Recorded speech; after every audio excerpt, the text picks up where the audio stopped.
पूछन जो गुण तनय तुम्हारे, पुरुष सिंह तिहु पुर उजियारे।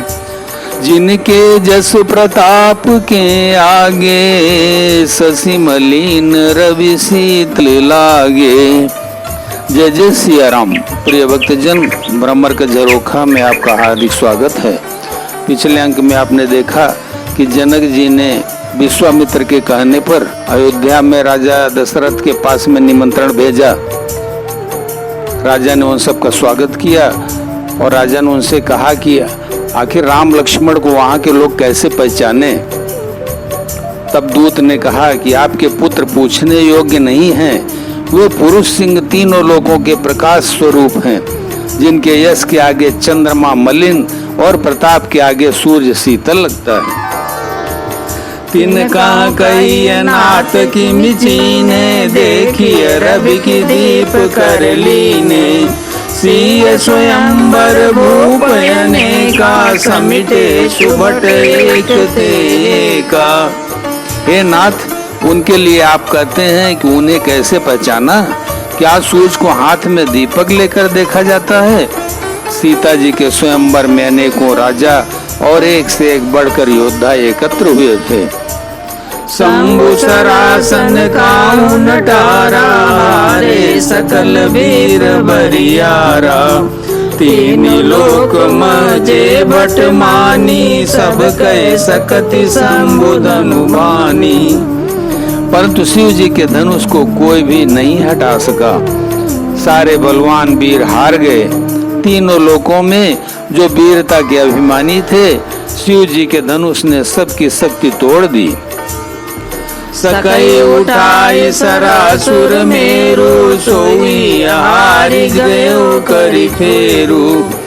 जय कौतुक शिव शैल उठावा, सोते सभा पराभव पावा। जो सुमेर को भी उठा सकता था, वह भी हृदय में हार कर परिक्रमा करके चला गया।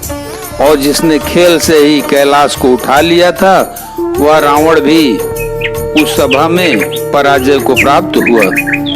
तहाँ राम रघुवंश मनी, सुनिय महामहिपाल। भंजऊ चाप प्रयास बिनु, जिमि गज पंकज नाल। हे महाराज सुनिए, जहाँ ऐसे ऐसे योद्धा हार मान गए, रघुवंश मणि श्री रामचंद्र जी ने बिना ही प्रयास शिव जी के धनुष को वैसे ही तोड़ डाला, जैसे हाथी कमल की डंडी को तोड़ डालता है। सुनि सरोस भृगुनायक आए, बहुत भांति तिन आँख दिखाए। देखी राम बलु निज धनु दीना, करि बहु विनय गवनु बन कीना। धनुष टूटने की बात सुनकर परशुराम जी क्रोध भरे आए और उन्होंने बहुत प्रकार से आंखें दिखलाई। अंत में उन्होंने भी श्री रामचंद्र जी का बल देखकर उन्हें अपना धनुष दे दिया और बहुत प्रकार से विनती करके वन को गमन किया।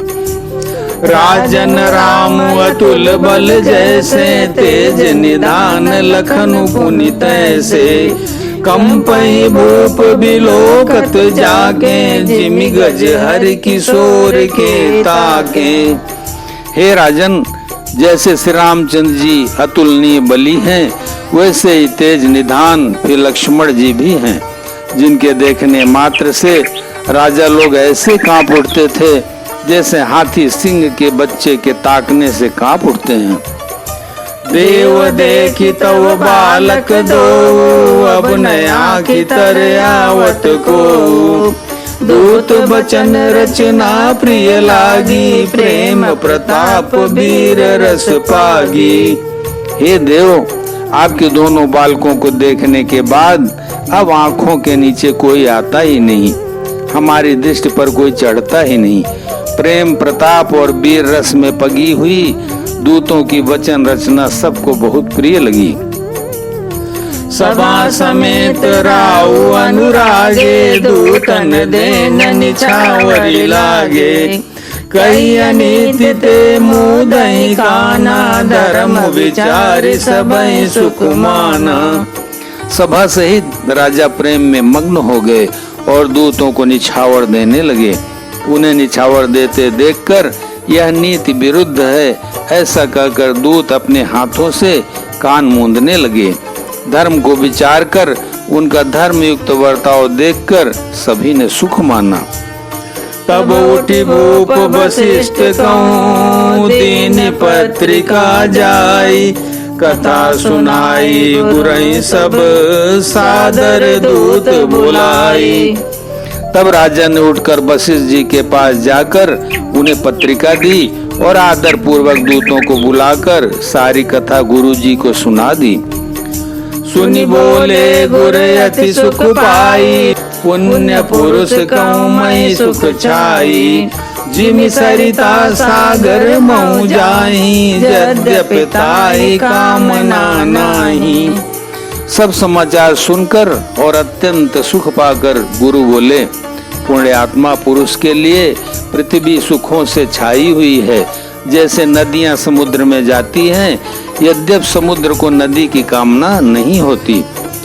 तिम सुख संपत्ति भी नहीं बुलाए, धर्मशील पै जाई सुभाए। तुम गुरु विप्र देव सुर से भी, तसी पुनीत कौशल्या देवी। वैसे ही सुख और संपत्ति बिना ही बुलाए स्वाभाविक ही धर्मात्मा पुरुष के पास जाती है। तुम जैसे गुरु ब्राह्मण गाय और देवता की सेवा करने वाले हो, वैसी पवित्र कौशल्या देवी भी हैं। सुकृति तुम समान जग माही, भयो न है को होने नाही।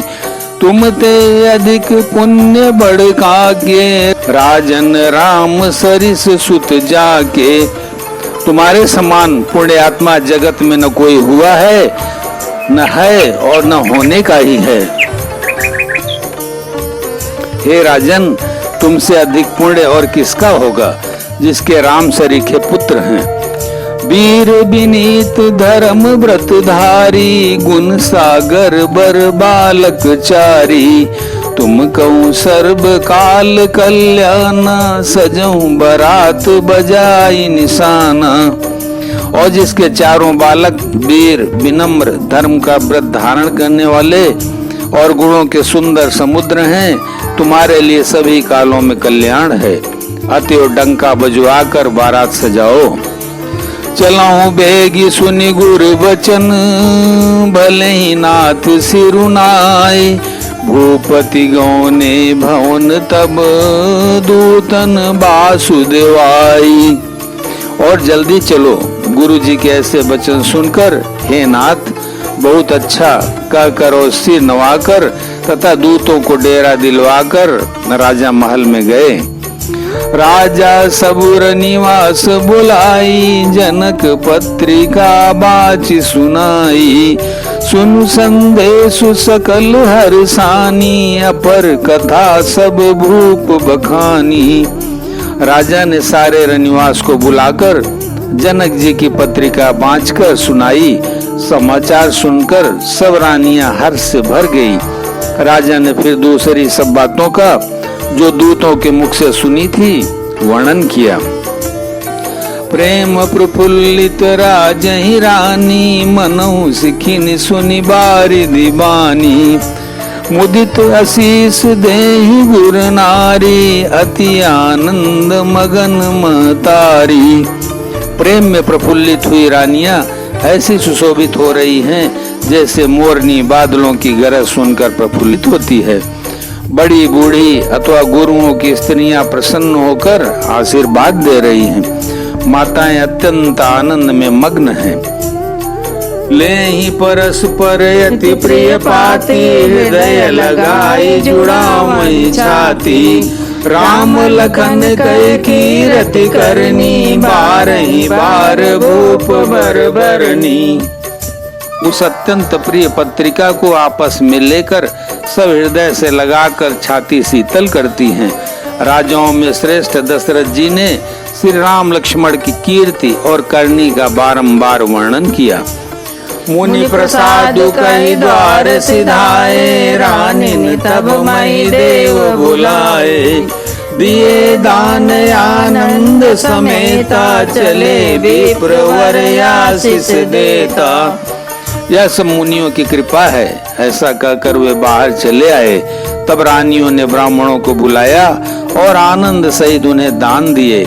श्रेष्ठ ब्राह्मण आशीर्वाद देते हुए चले।